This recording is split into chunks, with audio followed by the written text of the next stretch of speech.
Mungkin anak saja puluhan ribu, 5.000 enggak. Ini sedia, jangan sampai kekurangan. Enggak pernah telat. Pokoknya yang di jalan tuh kasih. Semakin banyak memberi, kita akan semakin banyak menerima. Gitu kan.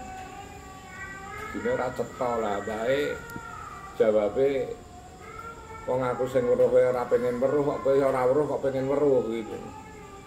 Bae kan ngolah kata-kata ngono kan ngerti tur pas gitu loh. Nggih. Nah, ya pokoknya aku pengen weruh. Ya dilalah aku mulai ning Semarang itu petuk wong sing iso weruh ke jin. Malah Ini iso weruh ke. Tapi ora jine ora gelem ngetok. Ya iso omong-omongan ning buriku gitu ya. Ya sampai terakhir jine iki kowe wingi kok ngetan iki ning Ginang. Jadi aku ning Kudus iki ngerti deh. Jine iki kan ngikuti aku terus cara gaib. Aku ning ngene guruku ning Mbah Sato. Oh ngono ya. Nah itu terus transaksi karo jin itu. Yang kesimpulannya saya itu tidak tahu jin. Tapi ini saya beritahu bahwa semua jin yang mencoba masuk ke orang mengajak berkomunikasi itu mafia. jin sing mafia. Jin mafia. Alah ngoten sebenarnya. Mafia. Dan dia mesti akan merusak rumah tangga. Jadi orang yang rumah tangganya rusak, cerai itu ada peran jin di situ, pasti. Nggak bisa tidak. Karena jin itu bisa merekayasa misalnya, dengan selingkuh dengan orang lain. Ini jin ini ngandani, bisiki, bojomu selingkuh neng omah. Jadi neng omah ki ora tenang. Bawane golek kowe terus. Jane kuwi ning omah anteng tapi dia dibuat tidak tenang. Begitu ketemu kono buka HP-ne chatting karo cewek karo PK karo. Nah itu geger. Lah geger iki jin do keplok-keplok. Aja meneh kan cerai ngono wah dir entuk hadiah kuwi. Kacau. Tugas jin nih ngoten Jin iki. sukses. Makanya kan kita tidak bisa diprovokasi jin. Terus akhirnya gimana? Ya? Setelah itu gimana akhirnya? Saya nek atiku panas bro ada jin masuk. Aku ke emosi jengkel jin masuk. Terus pokoknya jin tak salahke. Mbuh asline emosiku ki mergo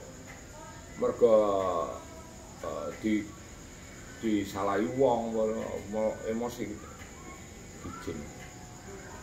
Karena apa kenyataannya? Aku misalnya dirugikan kamu.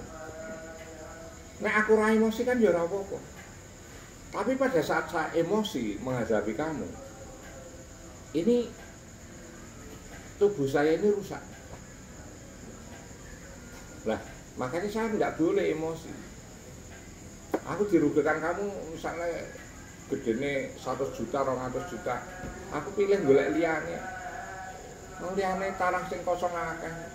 Sing bisa tak garap sing akeh berlimpah. Nggih. Lah kok aku kok ngoyak-ngoyak duit sing wis metu 200 juta. Golek sing miliaran ono. Kan gitu. Ini juga menyangkut jiwa besar. Nah, banyak wong sing goblok itu ya kuwi duit 50 juta digawa koncone, dhek nganti mati ngenes mikir koncone kuwi. Padahal di luar sana, ini kan ujian Allah juga dikorbankan 50 juta itu ujian dari Allah. Sambil Allah itu naik ke ikhlas tak ganti ya, dengan cara lain.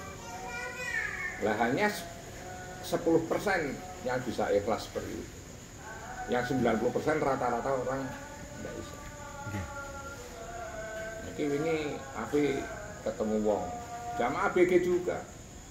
Digibal koncone 300 juta. Hilang. Ya ora ilang ning ora balik. Sami mawon melayang. Anak kula stres itu. Padahal kuwi jamaah senior ABG. Masyaallah. Curhat karo anakku iki cilik, kelahiran 89. Dicurhati. Aku rung iso ikhlas kaya bapakmu. Lah ya ora entuk ganti kok. asal mualnya diganti itu kalau kita lulus enggak lah yang lain. Itu harus memperkarakan orangnya, harus menghukum orangnya. Ya, kok kayak gitu. Wong dia digital 300 itu juga awalnya atas izin dia. Iya, seizin Allah kan nggih. Jadi aku duwe tanah kono pemborong mau kerjake. Bar wis dikawin duitnya mlebu kono aku ora ngerti. Hilang, malah sertifikat dibangke sisa. Ya gitu-gitu itu kan ujian. Itu yang kedua, kecerdasan emosional. Yang ketiga itu kecerdasan finansial. Kecerdasan finansial itu piye carane jenengan duit 50 juta itu bisa jadi 200 juta, jadi 500 juta, jadi 1 miliar kan. Enggak boleh alasan apapun. Wong cerdas finansial ya piye carane melipat gandakan uang. Penggandaan uang itu harus bisa. Jadi jangan ada duit kancamu ya aku di proyek iki misalnya jangan memang ahlinya bangun masjid, satu masjid jangan bisa untung 50 sampai 200 juta misalnya. Kancamu duit 100 juta, ini enggak sih tangguh kerja. Tapi jenengan itu harus kredibel. Nek 200 juta iki engko tak balekke 220, tak tambah 10%. Ini namanya kerjasama, ndak riba, kerjasama. Karena apa? Aku engko berarti itu 50 sampai 200 juta. Nek jenengan ngeki ya 10% kan ya ora masalah. Nggih. Nah itu dari orang yang tidak punya uang tapi pengen bekerja, itu kan harus bekerja dengan yang punya uang. Asal kita pinjamannya itu sama store pokok gitu loh. Jadi sama menurunkan pokok. Saya dengan cara begitu tuh berapapun utang saya lunas. Jadi menurunkan pokok. Nah kena Januari kena Covid Mbah Datuk Sedo kan saya langsung kena ambruk. Jadi aku ora layak Mbah Datuk. Nggih mboten wonten jenengan riyen. Pasti enggak. Karena hari itu saya masuk rumah sakit. Masya Allah. Kena Covid. Lah kecerdasan finansial itu ya jenengan sudah pintar lah ngolek duit kontraktoran. Tetapi bagaimana uang yang ada ini bisa berlipat. Dan jangan sampai mbok jenengan ki ngetokke duit piro-piro. Jenengan ndak punya cadangan itu jangan. Harus ada cadangan. Cadangan itu begini. Cadangan itu ada di istri, ada di jenengan. Istri untuk aman 6 bulan ke depan itu berapa? Saya istri 10 juta per bulan. Ya paling enggak istri itu punya tabungan sendiri 60 juta. Oh iya. Jadi nek jenengan ki terjadi deadlock ibaratnya mandek, istri itu masih tenang gitu Mas. Iya benar. Makan tabungan yang ada itu silakan dipakai. Ini untuk darurat. Tapi 60 juta itu sebenarnya tidak boleh dihitung-hitung. Tiap bulan harus dikasih. Ini 6 bulan itu enggak, itu uang mati lah. Ya. Ini keluar pada saat darurat, misalnya anak masuk rumah sakit, nyonya mungkin ada keperluan apa. Nah istri saya kan tiap berapa bulan ganti mobil. Masya Allah. Iya, istri saya itu berapa tahun? 5 tahun sih minta ganti mobil baru. Ya udah keluarkan dananya untuk beli mobil. Nah sendiri ya selalu gitu. Kan mobil itu untuk kerja, jangan sampai mobil menjalan mogok, macet, rusak. Kacau gitu. Kacau. Istri punya cadangan, jenengan dhewe duwe cadangan. Cadangan jenengan berapa? Ya jenengan kira-kira layaknya berapa? Misalnya 50 juta cukup ya, sudah 50 juta. Ini 50 juta itu uang mati loh Mas. Bukan operasional ada sendiri. yang untuk proyek untuk apa itu dana kerja itu sendiri. Tapi dana pribadi itu, karena saya ketemu orang developer goblok, ketemu kontraktor goblok, mlebu ATM rusak kabeh, rusak ATM 8 rusak kabeh, jebul saldone 0. Digebrak-gebrak ATM jebul ra ono saldone. Kacau iki. Kocok lucune ra kan.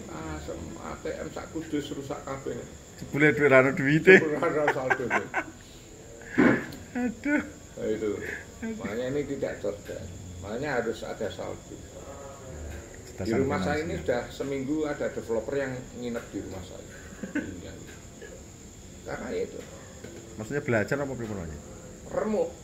Masyaallah. Melarikan diri Dari konsumen, dari kejaran ahli hukum. anak Ya nang diwe konangan. Ning omahku aman. Ora ono sing utek-utek. Iya, salah langkah. Salah perhitungan. Sertifikat itu di bangke, ora iso nebus, konsumennya wis lunas. Kacau. Kacau. Jadi kecerdasan finansial ini piye carane jenengan duit 50 juta jadi 100 juta, jadi 200 juta terus. Ini belajar tahap awal ini kita. Iya, itu dasar. Yang keempat itu kecerdasan sosial. Jadi sosial itu sering memberi, sering berkorban, Masya Allah. sering nombok, itu sering. Jadi nek iso ki ya setiap hari. Maka di mobil itu harus selalu tersedia uang.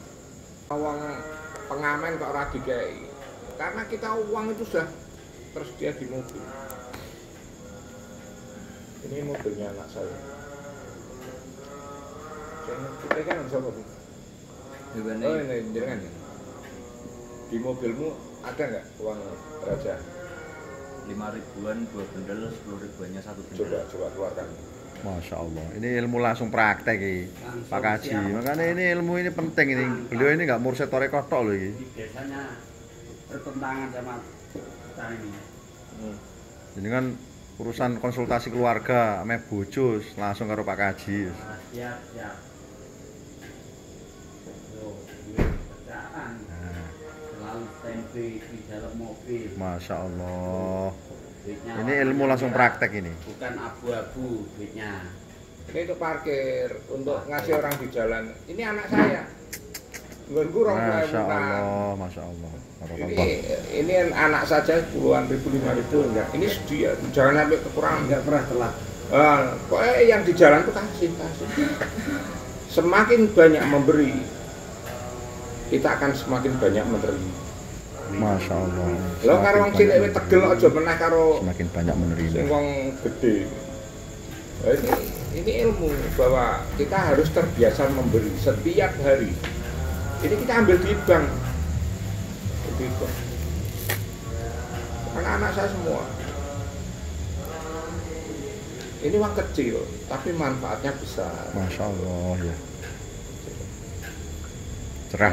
Nah, Daging semua ini Pak Haji ngomongnya ini. makanya kan kita belajar memberi, belajar lomo. Dan sering undang orang di rumah. Makan. Kasih Masuk. makan, kasih rokok. Ini Alhamdulillah. kita rokok sediakan, makan, kopi sediakan. Makan siap, kopi siap. Untuk bisa cerdas secara spiritual itu apabila dia itu bisa menyingkirkan dulu hijab yang ada di dalam hatinya. Hijab itu kotoran, penyakit hati yang melekat berpuluh-puluh tahun. Sifat iri, dengki, jahil, metakil, iren, bahwen, kongkiren, palasten, pelit, sombong, kemaki, kementus, bagusi, kemayu, penyakit-penyakit yang hati yang melekat di dalam hati. Dan yang paling parah yaitu suka mengorbankan orang lain, suka mendolimi orang lain, suka menyakiti orang lain. Itu yang paling parah. Nah, penyakit-penyakit hati ini yang harus dihancurkan. Ya ora iso sakal, pasti proses. Nah, kalau kita ini rajin ngaji, rajin sholawatan, mendengarkan taujiah, memberikan pengertian, ya insya Allah itu nanti satu persatu itu akan gugur. Nah, kalau hati kita ini sudah bening, sebelum bening pun itu hidayah dari Allah itu turun masuk ke hati kita, rahmat Allah itu masuk ke hati kita, sehingga kita ini tutur kata kita itu semakin santun, semakin lemah lembut, semakin menghormati orang, semakin menghargai orang. Dan nanti muaranya adalah waskito ki awas gitu, awas. Jadi kita awas itu orang yang niatnya buruk kita ngerti, orang yang niatnya baik kita ngerti. Dan kalau kita dikorbankan orang, dirugikan orang, difitnah orang, disakiti orang, ya kita senyum saja, senyum saja. Itu ciri-cirinya orang-orang yang nanti sudah mendapatkan rahmat, orang yang sudah dekat dengan Tuhannya. Jadi wong sing cedhak karo Gusti Allah kok ora sing batuke gosong, jenggote dawa ngono, katoke cingkrang ngono ya ora. Itu label-label di luar semua. Gasing saja. Tapi yang inti adalah akhlak. Bagaimana akhlak kita ini mendekati perilakunya Rasul, perilakunya para sahabat, para aulia, para ambiya, para wali-wali Allah gitu. Berarti kecerdasan spiritual itu larinya nanti ke akhlak. Ke Allah kemudian tercermin dari akhlak kita. Akhlak.